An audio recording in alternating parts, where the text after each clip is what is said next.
Você já ouviu algo do seu próprio filho que partiu seu coração ao meio? Eu ouvi. Naquele verão, meu filho olhou nos meus olhos e disse: Não sou mais seu filho. Eu achei que tinha perdido tudo. Mas o que eu não sabia é que, mesmo depois dessas palavras, seria ele quem salvaria minha vida, de um jeito que eu jamais poderia imaginar.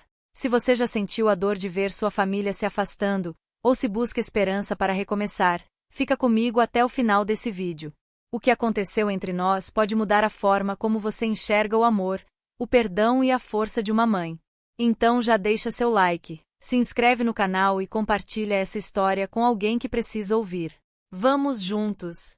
As palavras dele ainda ecoam na minha cabeça, como se tivessem sido ditas há poucos segundos, e não há quase um ano, naquele verão sufocante em que tudo mudou. Não sou mais seu filho. Eu me lembro do jeito que ele falou, a voz trêmula, mas firme, os olhos marejados de raiva e mágoa, o queixo erguido como se desafiasse o mundo inteiro, e, principalmente, a mim. Eu nunca imaginei que ouviria isso do meu próprio filho, o menino que eu embalei nos braços, que eu vi dar os primeiros passos, que eu ensinei a nadar, a andar de bicicleta, a pedir desculpas. Mas ali estava ele, com 17 anos, alto, magro, o rosto já com traços de homem, me olhando como se eu fosse uma estranha. E, de certa forma, eu era mesmo. Aquela frase foi o ápice de meses de tensão, de silêncios pesados, de portas batidas, de olhares desviados à mesa do jantar.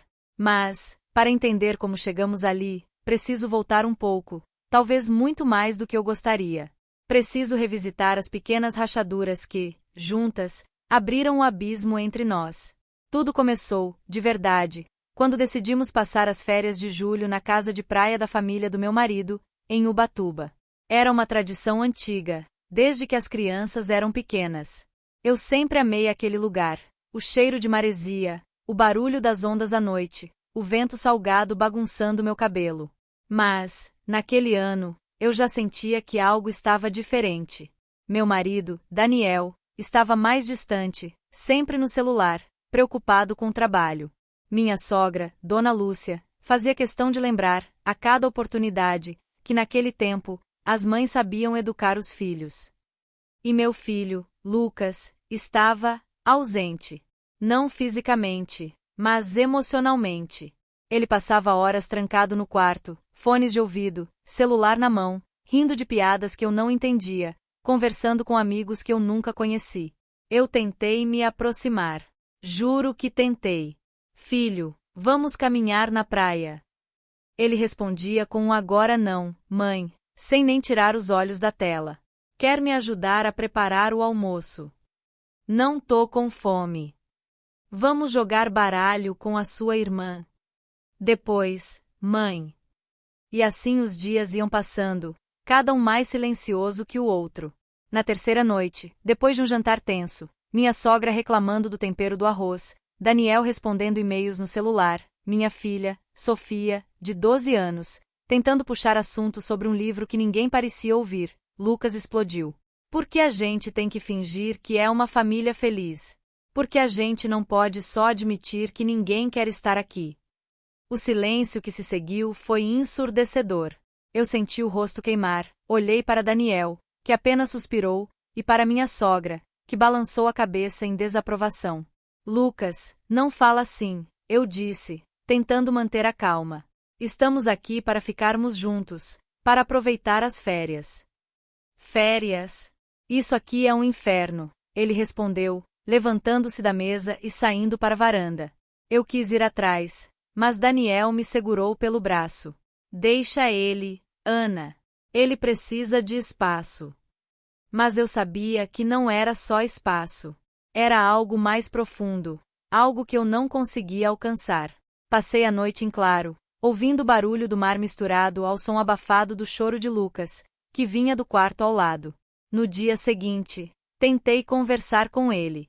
Bati na porta, esperei. Filho, posso entrar? Silêncio. Lucas, por favor. Ouvi um suspiro, depois a porta se abriu uma fresta. Ele estava deitado na cama, olhos vermelhos, fones de ouvido pendurados no pescoço. Você quer conversar? Perguntei, sentando-me na beirada da cama. Ele me olhou, e por um segundo vi o menino que ele foi, aquele que corria para o meu colo depois de um pesadelo. Mas logo o olhar endureceu. Não adianta, mãe. Você não entende. Me ajuda a entender, então. Eu quero te ouvir. Ele ficou em silêncio por um tempo, olhando para o teto. Eu não aguento mais. Vocês só brigam, fingem que tá tudo bem. Eu não sou igual a vocês. Eu não quero ser igual a vocês. Você não precisa ser igual a ninguém, Lucas. Só quero que você seja feliz. Ele riu, um riso amargo. Feliz?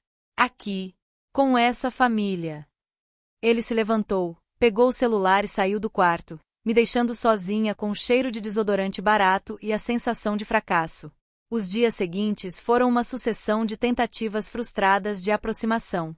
Daniel dizia que era fase de adolescente, que eu estava exagerando. Minha sogra sugeria que eu fosse mais dura, que um castigo bem dado resolve.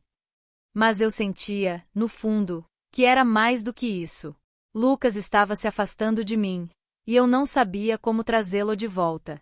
Na sexta-feira, resolvemos fazer um passeio de barco, uma tradição da família. Daniel alugou uma lancha pequena, e fomos todos, eu, ele, Lucas, Sofia e minha sogra. O mar estava calmo, o céu azul, mas o clima entre nós era tenso. Lucas ficou o tempo todo no fundo do barco, olhando para o horizonte, fones de ouvido, ignorando as tentativas de conversa. Em determinado momento, Daniel sugeriu que parássemos em uma pequena ilha para nadar. Sofia ficou animada, pulou na água com o pai. Eu fiquei no barco, observando Lucas, que parecia alheio a tudo. Minha sogra reclamava do calor, abanando-se com um chapéu de palha. Lucas, não vai nadar? Perguntei, tentando soar casual. Ele me olhou, os olhos frios. Não quero. Por quê? Vai ser divertido. Eu disse que não quero, mãe. Me deixa em paz. Minha sogra resmungou algo sobre falta de respeito, mas eu ignorei. Fiquei ali, sentada ao lado dele, em silêncio.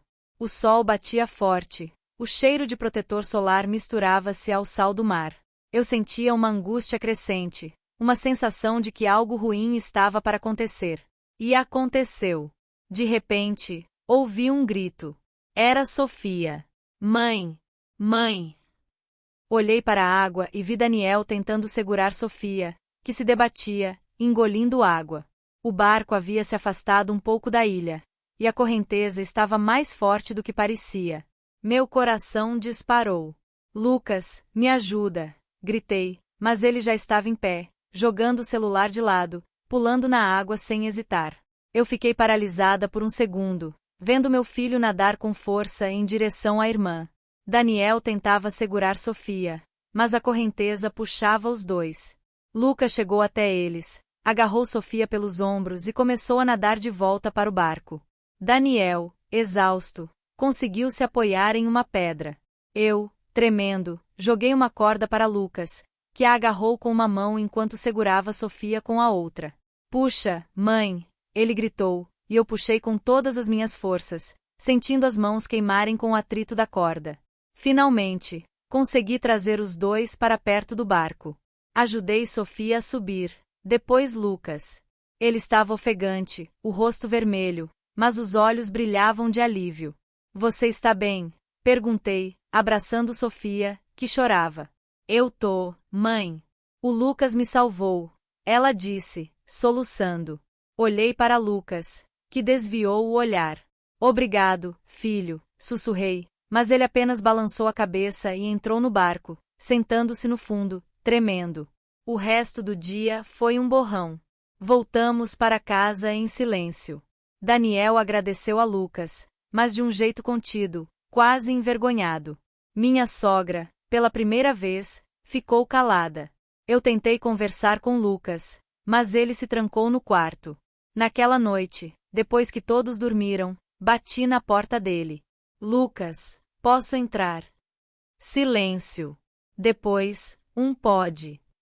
Entrei devagar, sentei-me na beirada da cama. Ele estava deitado, olhando para o teto. Eu queria te agradecer pelo que você fez hoje. Você salvou a sua irmã. Salvou todos nós. Ele não respondeu. Fiquei ali, em silêncio, esperando. Depois de um tempo, ele falou, a voz baixa: eu não fiz por vocês. Fiz por ela. Ela é a única que me entende. Senti uma pontada no peito. Eu sei que as coisas não estão fáceis entre a gente, Lucas. Mas eu te amo. Sempre vou te amar. Ele virou o rosto para mim, os olhos cheios de lágrimas. Você não me conhece, mãe. Não sabe quem eu sou. Não sabe o que eu sinto. Então me conta. Me deixa conhecer você de novo. Ele ficou em silêncio, e eu respeitei. Saí do quarto com o coração apertado, mas com uma esperança tímida de que, talvez, ainda houvesse um caminho de volta. Os dias seguintes foram estranhos. Sofia grudou em Lucas, como se tivesse medo de perdê-lo de novo.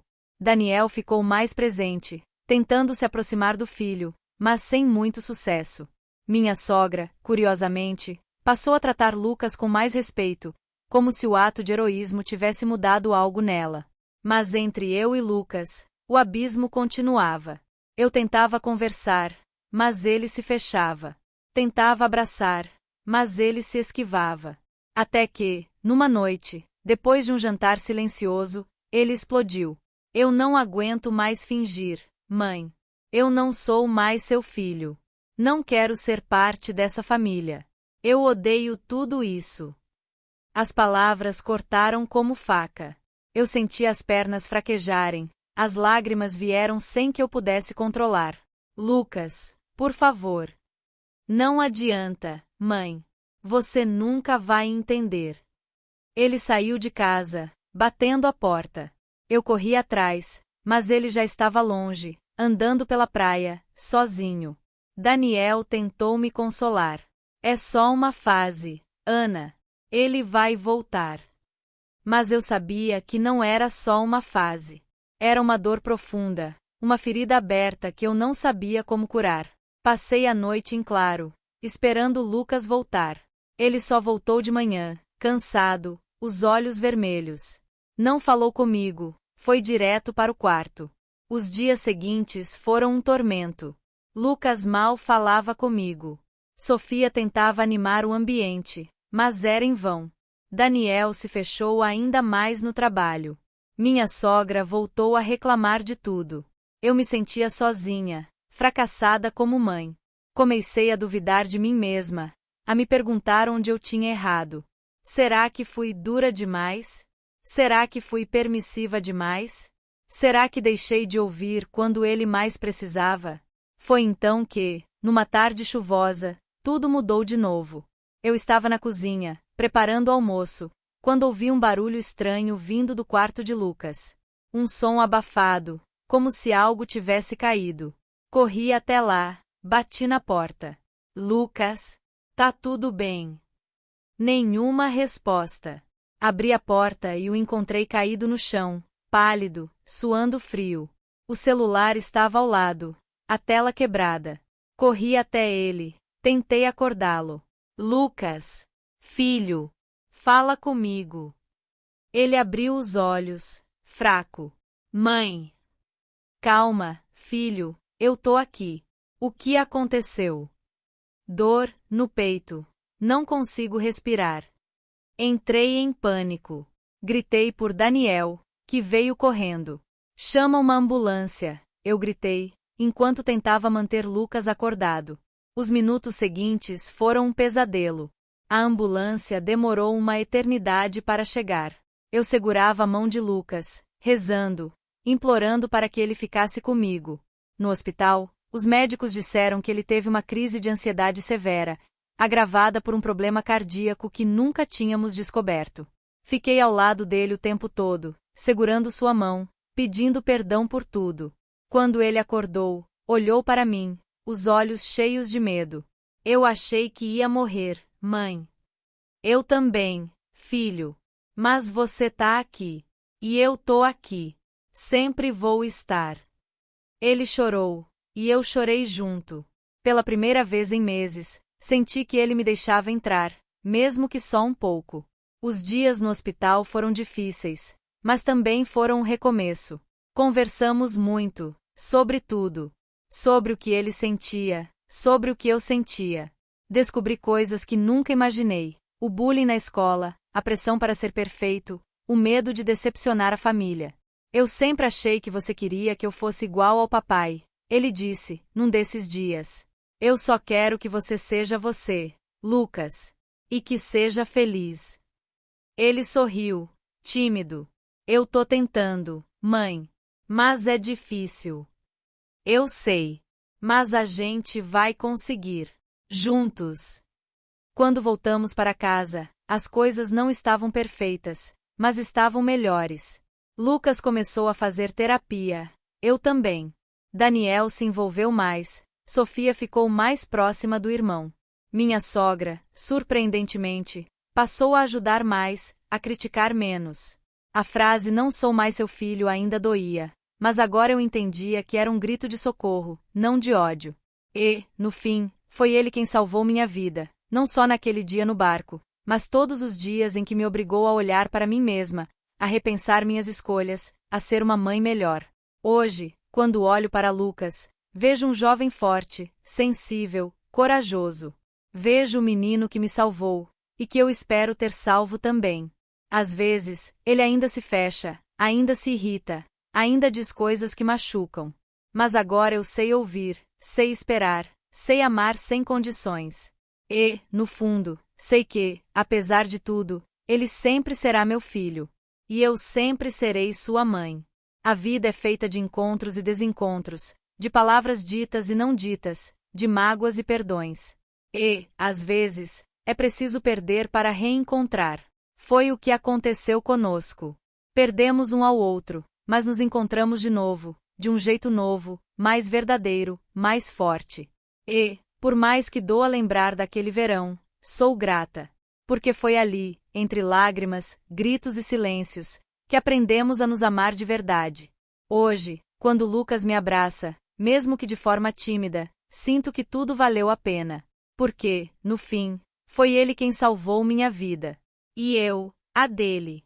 E foi assim que, mesmo depois de ouvir as palavras mais dolorosas que uma mãe pode escutar, eu descobri que o amor verdadeiro é capaz de atravessar qualquer abismo. Meu filho me salvou, não só naquele dia, mas todos os dias em que me ensinou a ser uma mãe melhor, mais humana, mais presente. Se você chegou até aqui, eu quero te agradecer por ouvir a nossa história. Talvez você também esteja passando por um momento difícil com alguém que ama, e eu espero, de coração, que meu relato te traga esperança e coragem para recomeçar. Se essa história tocou você, não esquece de deixar seu like, se inscrever no canal e ativar o sininho para não perder os próximos vídeos. Compartilhe esse vídeo com alguém que precisa ouvir que, mesmo nos momentos mais difíceis, ainda existe chance de reconciliação e de amor. Escreve aqui nos comentários se você já viveu algo parecido ou se tem uma história para compartilhar. Eu leio cada mensagem com muito carinho. Muito obrigada por estar comigo até o fim. Até o próximo vídeo.